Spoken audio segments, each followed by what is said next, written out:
Hey everyone, welcome to my unboxing video. Today we're going to look at the Everyday Witch Tarot by Deborah Blake, art by Elizabeth Alba. This tarot deck was gifted to me and this is the first time I'm opening it. So let's dive in. First, let's start with the guidebook. Typically all tarot decks come with a guidebook. I don't usually use them unless I feel guided to, but it's interesting. So I don't know, maybe I'll look at it. I did notice that for the major arcana, there were note sections after each little blurb about the card, and that's pretty cool. I've never seen that before, so good on them. All right, let's start with the cards. This is the back of the card. I love black cats, so I'm already in love with this deck. The cardstock is interesting. It's not as smooth. The ridges or edges aren't as smooth as my other decks, but I don't hate it. I don't know. So here's the Fool. She's super free, ready to start her first flying lesson, I guess. I don't know if that's a hawk. I don't know, but it's interesting. Then we have the Magician. He has all of his tools. He's ready to manifest his desires. I love that. The High Priestess is very witchy, again with her black cat and her crystal ball, which I do have right here. Doesn't work though, let me tell ya. It's actually selenite. I love the Empress.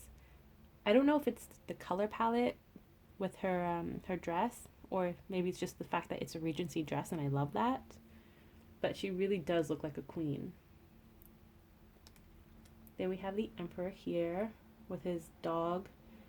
I love how his antlers represent Aries because Emperor is the Aries card. The Hierophant is interesting. To me, the Hierophant represents union, marriage, but here they're in a yoga class, which represents inner balance, I guess, but it's very interesting. I can't wait to use this in a reading to see how this card is represented. Then the Lovers. Oh my gosh, look at the cats. No, you gotta see a close-up of this. Look at the cats. Their tails are in a heart. Oh my gosh, new favorite card right here. The Chariot. Reminds me of a crossroad. I do have another deck that has a specific crossroad card, which you may have seen if you've purchased a personal reading. It's very interesting. I also love that she's on a motorcycle. How badass is that? And then her cat. Oh my god, I can't. Also, did you notice the signs are black and white? The yin and yang? Very interesting. Strength, of course, with the Lion. Very Wizard of Oz. Do you guys feel that too? With the hurricane in the back? The lion? The black cat instead of the black dog? Interesting. The Hermit. Very relaxing. The Wheel of Fortune. Does this look like a game show to you guys as well? You know, like spin the wheel or whatever? Very interesting. Justice. Again, the black and white cats. Yin and yang. Inner balance. I feel like this card is definitely represented by the spirit babies, just because you see how she's kind of peeking. I don't know if you guys can see that. She's kind of peeking out of her blindfold, looking at the cats, and they're like going at it. I don't know. I feel like I am this woman, and these are the spirit babies in all areas of life. Like during a reading, when I'm going out shopping, it's just me watching my spirit babies. The Hangman.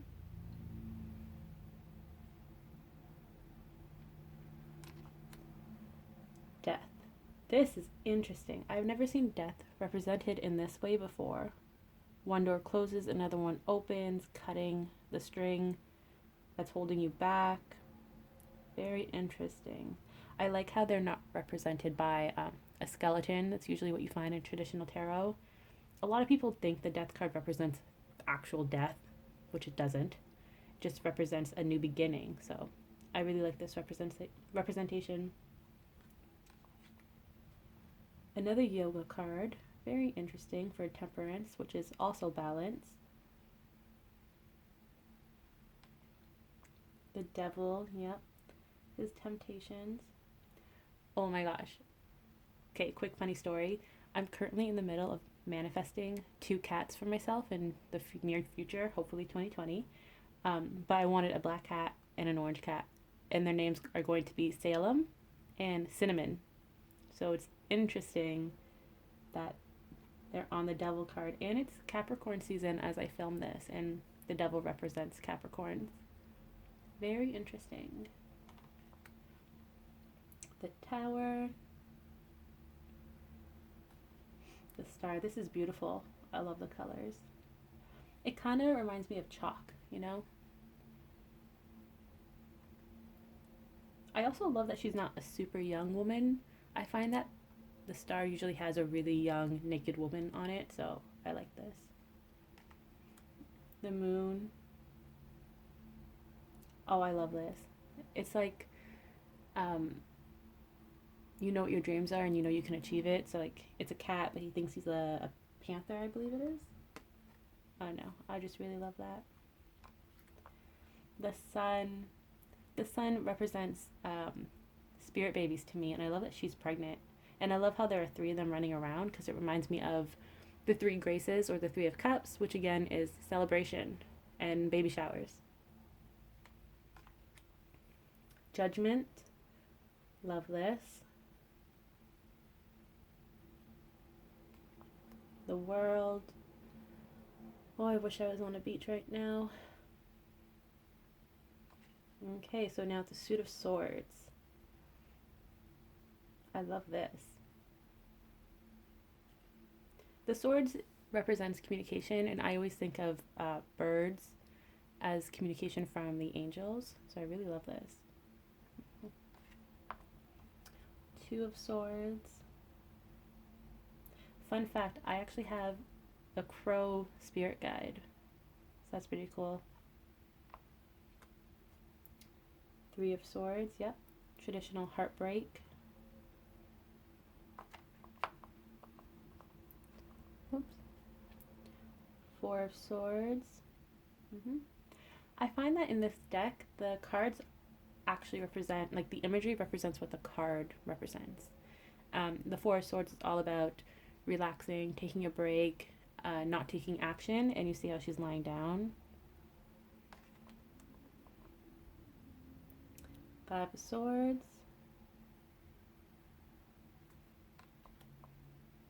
6 of Swords. I love that the cat's just like hitching a ride. 7 of Swords. You guys may know the 7 of Swords as being the surprise card. That's how I read this card. It could also be seen as abandoning ship, you know, taking everything and leaving your situation. But it's always surprise to me. Like, they're cloaked. You don't know who they are, what they're doing, and they're sneaking around. 8 of Swords. I've seen this representation, this imagery on other 8 of Swords cards from different decks. 9 of Swords. I really love the colors in all of the cards. 10 of Swords. Oops, skipped one. Page of Swords. He looks like he's a student. The Knight. I love how there are male witches in this deck. The Queen. Did you know, fun fact, because I did study the history of costume and clothing in school, that I believe it's called ermine, which is this fur on her robe. You can find it on a lot of British royalty, their robes, and I think the animal went extinct because of it.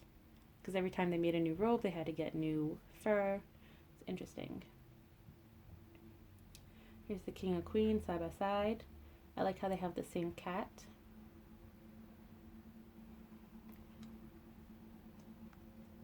we're going to cups.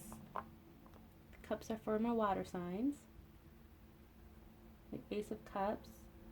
I love this, the manifestation. Two of Cups. I love that. I wish I was on a beach. I love, oh, look at the cats. They're offering like their cup of love, their fish of love to the, oh, I love that so much. The Three of Cups, very similar to the Sun, don't you think?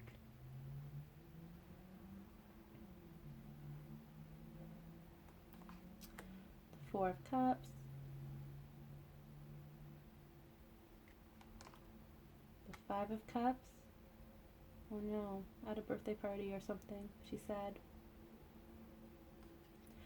Six of Cups, another spirit baby card for me. It's all about reconnecting, reunion, connecting to children, as you can see here, or just talking to children, really. Getting to know your inner child. Seven of Cups.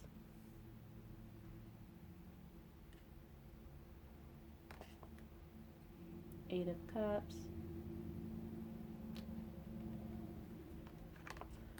And Nine of Cups, the dream card.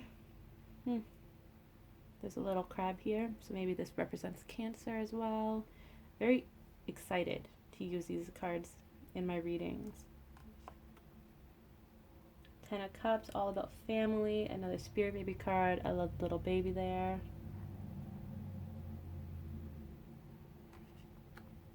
The Page, yep, very creative. Cups is the suit of creativity, spirituality, communication, emotions. So I like that they're very artsy. The Knight of Cups, all about love.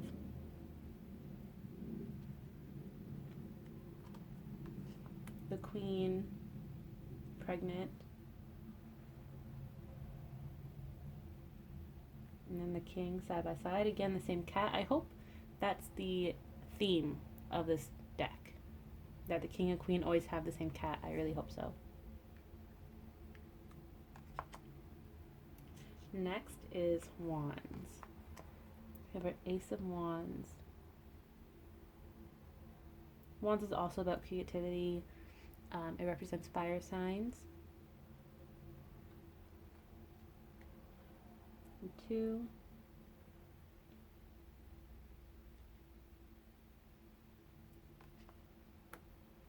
Three of Wands.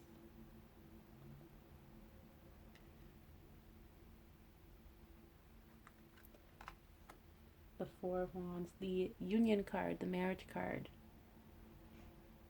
Doesn't really look like it. Usually it's usually the Four of Wands has a married couple coming out of a church or something like that. So you don't really get that from this card, but you can tell it's a celebration.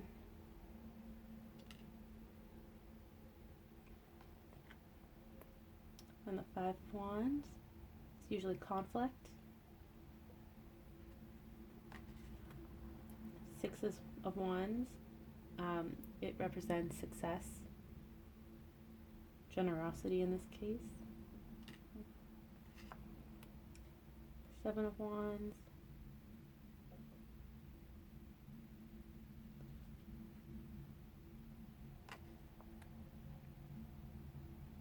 the Eight of Wands. Again, I'm getting Wizard of Oz vibes from the tornado back there. The Nine of Wands.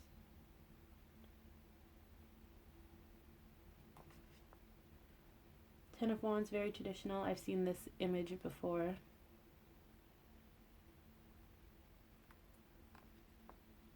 The Page, going on his new journey.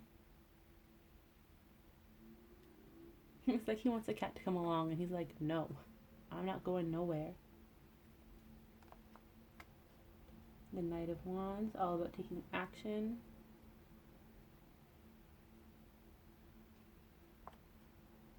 The Queen of Wands, love that she has a dragon. And the King of Wands. Ah, guys, I spoke too soon. They don't have the same cat. But it's my cats, Salem and Cinnamon, that I am manifesting.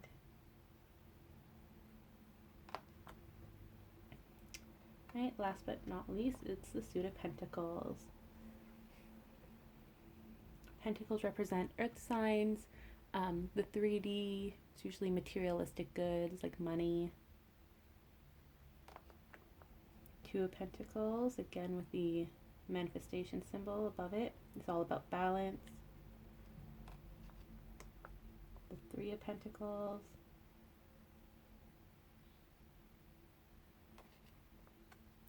Four of Pentacles.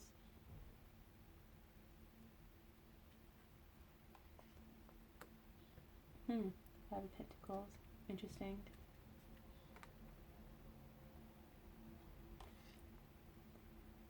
Six of Pentacles. I think this is like the plainest card out of all of them that we've seen so far. There's nothing really going on in the background.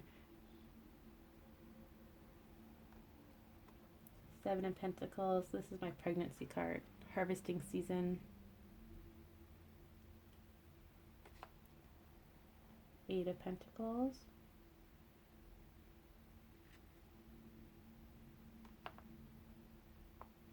Nine of Pentacles. They say that the Nine of Pentacles is a younger version of the Queen of Pentacles.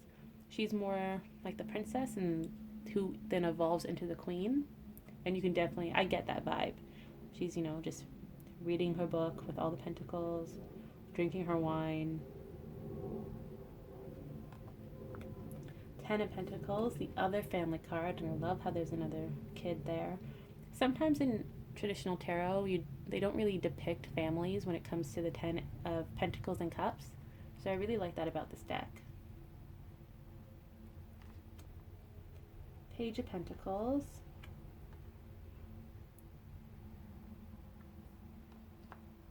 The Knight of Pentacles. He's ready for his journey. Queen of Pentacles. Look at all of these cats. Oh my gosh. And then the King of Pentacles. Interesting. I hope you like this unboxing video. Let me know in the comments what you think. This was my first video, so any suggestions, just let me know. I'm open to it. I wonder if I can do just a little reading. They're not shuffled, obviously, so let's just see what I can get.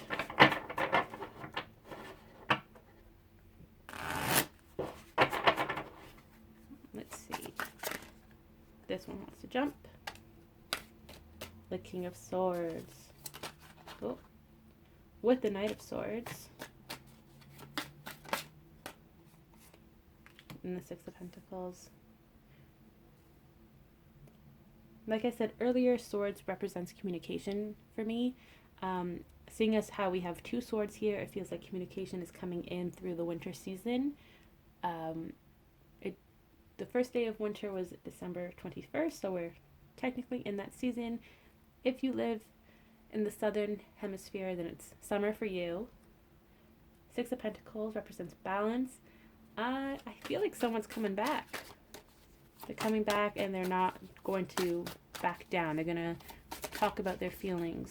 They're going to be honest with you. They want to go back to balance. They want the family, the Ten of Pentacles. So it really can be, I think it's romantic in nature. It could be about friendship. It could be someone that you just want a really good relationship with. Let's see if there's another card wants to come up.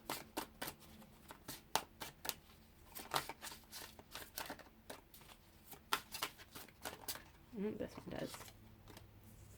What is it? Judgment. Yeah. It's time for a new beginning. It's time for a rebirth. I love that the Judgment card is 20 because we are going into the year 2020. It feels like this year will be about communication, reunions, happiness, Four of Wands, unions. There you go. So I hope you enjoyed this video and this mini reading. Let me know if you have any questions in the comments, any suggestions you have for me. What did you think of the deck? And, oh, look, and I just opened it randomly and it came to the Hierophant, which is my marriage union card as well. So there you go. Double the blessings, double the reunions, and love And